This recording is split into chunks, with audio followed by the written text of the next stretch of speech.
So Sam, can you take us through what the jury is now calling for? Well, they're calling for a lot of systemic change in a lot of different areas, including Correctional Services Canada, RCMP, and James Smith Cree Nation itself. So some of the recommendations include for RCMP to have the most current photo of whoever they might be looking for on patrol, as well as for the First Nation to keep pushing for its own local police force. And of course, Adrienne, this is all to try and prevent the type of violence that we saw and that led us here. After 2.5 weeks of reliving their trauma, there is hope. So if my sister's death means that something positive is going to come out of this, then her legacy is going to live on. After 11 days of painful testimony, a 6-person jury, along with a provincial coroner, delivered 29 recommendations. The goal is to prevent future tragedies. Correctional Services Canada was recommended to fill important vacancies of psychologists, psychiatrists, as well as hire more elders. There was also a recommendation to ensure offenders get continuous care and resources once they leave custody.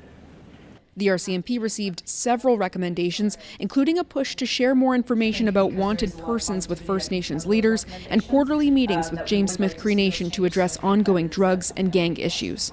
We've been working hard on some of those same themes, increasing communication with the First Nation.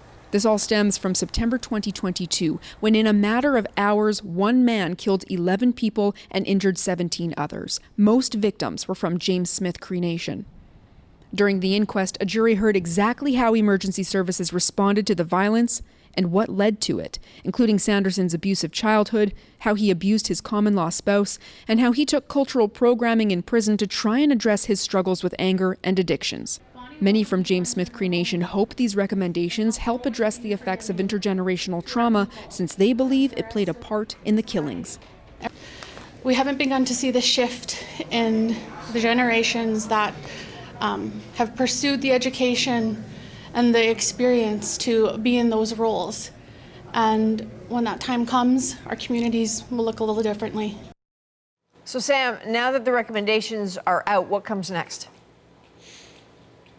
Well, those agencies, those organizations that received recommendations, so for example, Correctional Services Canada, they get the chance to respond to talk about how they might implement those.